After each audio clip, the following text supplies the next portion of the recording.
This is Dear Strategy, episode 125.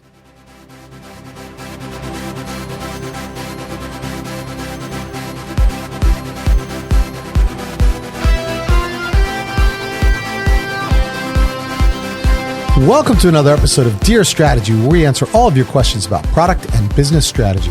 Real questions from real people in real companies, just like yours.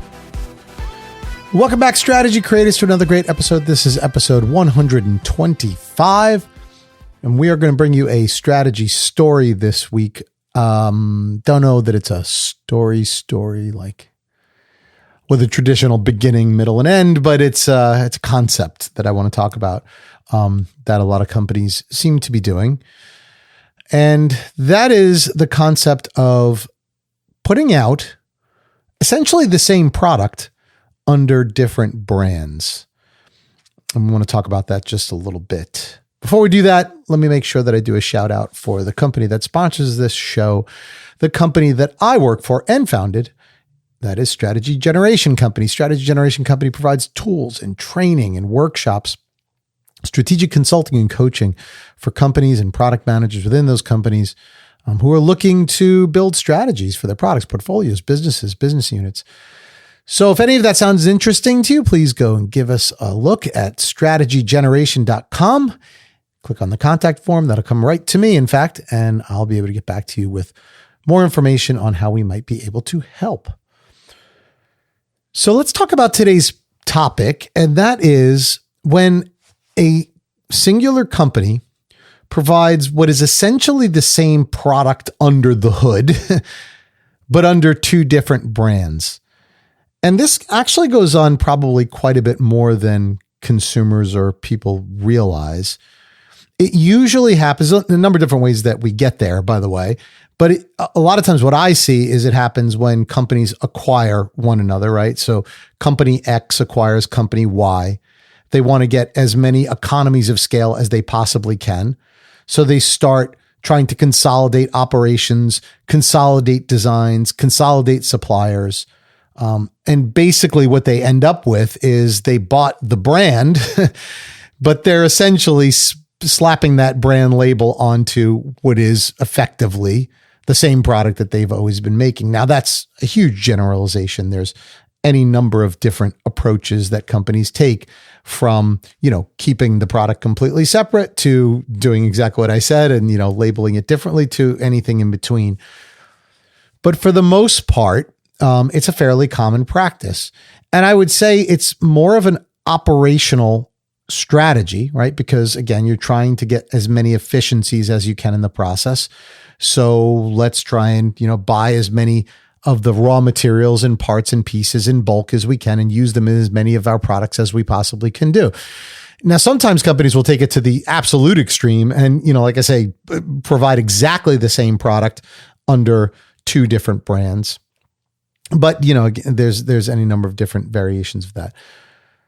So the question is this a good strategy? And of course, from a cost standpoint, you'd have to say, yeah, this is a great strategy, right? If you're able to make double the volume of something and get double the sales, but it's all effectively the same operational process, that's fantastic, right? You're going to get a lot more margin and everything's going to be good. So I would say from that standpoint, it's a good strategy.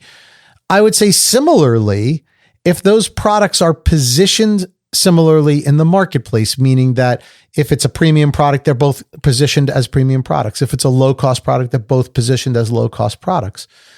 Then yeah, why not, right? Why wouldn't you try and do that? Basically, people have brand loyalties, and what you're doing is you're, catering to each person's brand loyalties. So if somebody likes brand A, somebody else likes brand B, they're both similar type products with similar type quality. Why not give them the brand that they want? Nothing wrong with that.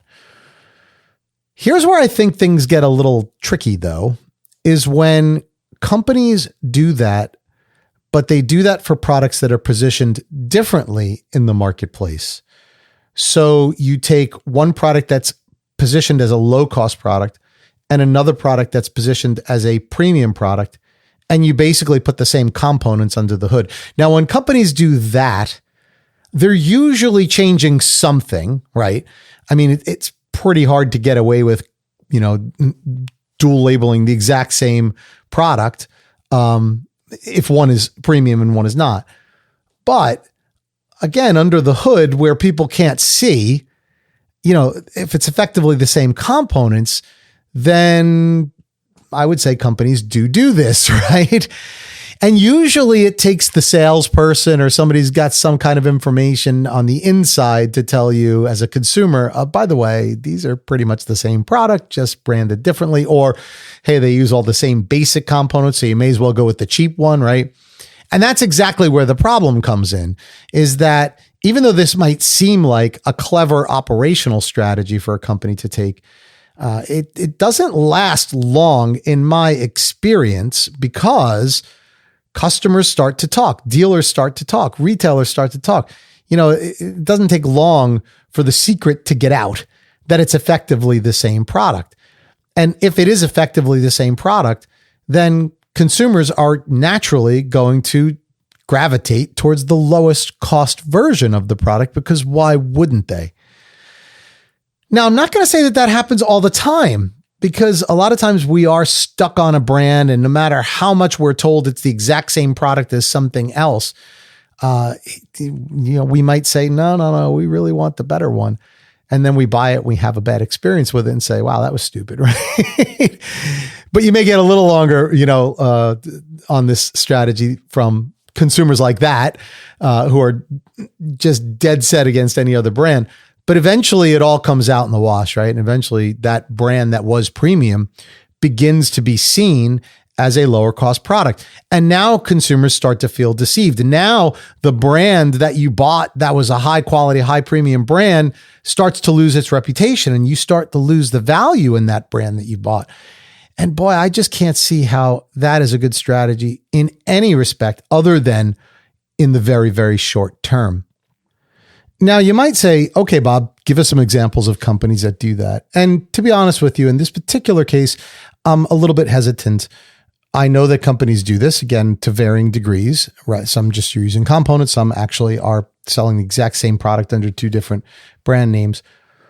But unless I have intimate knowledge of what exactly is going on under the hood of some of these products, I don't feel very comfortable saying, hey, this company is doing this definitively or not. All I can tell you is that the practice definitely goes on. And what I would encourage you to do when you're thinking about, hey, some examples, the next time you shop for just about anything, just do a quick Google search and see who owns that brand. And you will see that that company probably owns many other brands that are selling the exact same product. And then you could do some further research and see, is it the same product or not? And I would tell you probably the most prominent place that you're going to see this is in the appliance space, right? There are relatively few manufacturers of appliances and tons of different brands. And that's a good place to go experiment, right? Just go out there and, do a little research when you're looking at an appliance, see who makes that particular brand of appliance, and then go out, see what other brands of appliances they make, and go take a look at some of those as well. And you'll probably, in some cases, see what appears to be the exact same product branded differently. And furthermore, sometimes you'll see that happen with products that are positioned quite differently, one being more on the premium end and one being more on the lower cost end. So I'll kind of leave my examples there. You go out and check that out for yourself. But you'll definitely see what I'm talking about. If you go talk to, a salesperson or something like that, then you'll definitely see and hear about what I'm talking about. Right. And again, different companies practice it different ways, but that's essentially what's going on. Now, I can tell you a story about this from my own career. There was a product that I was responsible for that we were selling into the industrial space. It was a high quality premium product, high margins, doing really, really well. And then we had another version of that product that we were selling into, in that case, the commercial space. So that was a little lower price, a little lower quality. It wasn't quite as premium a product, and they were coexisting. Well, at some point, economies of scale were wanted or needed in the manufacturing operations. And for some period of time, we essentially ended up selling the exact same product into both spaces at different prices with slight differences, right? So slight differences. I mean, it'd be very rare for a company to have no differences in the product. So we did have some visual differences and things like that. But for the most part, most of the product was pretty much the same, just sold into different markets and sold at different prices, and therefore, generating different margins. And here's the thing for us, we kind of went the opposite of the way I think most companies would probably go. Most companies would probably sell the lower cost product at the higher end, right? Under the higher end brand to try and get as much margin as they can. We ended up actually doing the opposite, probably a good thing for the customers because we didn't want to cheapen the product for our premium customers. So we ended up selling the higher end product into both markets. So you would think that we're doing people a favor, but actually what ended up happening was that the people in the premium part of the market started to realize that the one that we were selling into the other market was essentially the same product for the most part. And they said, why should we pay higher for this version when we could go and get the other version of it for a much lower price? And that's what they started to do. So we cannibalized our own sales, right? By taking this approach, which ultimately, of course, did not work out the way we wanted it to. And we quickly went and pivoted and went back to the old way of doing things. But that's just another example, right? Probably the opposite type of an example that you might think companies do, but this happens as well, right? We have a premium product.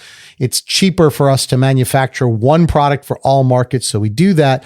And if you brand it differently, sometimes that information will start to leak to the marketplace, right? They'll start to understand it's the same product and start crowding to one versus the other, which is usually the opposite effect of what you're trying to achieve. So all of that to say, be careful. Right? Be careful. I think by and large, if you have two products that are positioned similarly in the marketplace and you're just branding them differently because you have different brand loyalties and different fan bases, right? All that is good and works out really well. And in my experience, I've seen that work, very, very well. You get the economies of scale, you get, both marketplaces, both brand loyalists. And I think, everything usually works out well. It's when you do that with products that are positioned differently in the marketplace, premium versus economy, that kind of thing. And you try and cross-pollinate those too much. Customers will find out about that eventually. Dealers will find out about that. And then you'll probably have the opposite effect of what you're looking for. So something to think about if you're trying to take that approach, thinking about taking that approach, and something to look into if you're taking that approach currently. Okay, so hopefully that's helpful. Again, if you have a question that you want to be featured on the show, or you have a story that you want us to share, please go ahead and hit us up at dearstrategy.net. Click on the contact link. You could ask a question to be featured on the show or get in touch with us. Let us know what's on your mind. While you're doing all that, please don't forget to make time for the plan, and we'll see you back here on another episode of Dear Strategy. Thanks for joining. Thank you for listening to Dear Strategy with Bob Caparelli. To learn more or to submit a question to be featured on our show, please visit us at dearstrategy.net.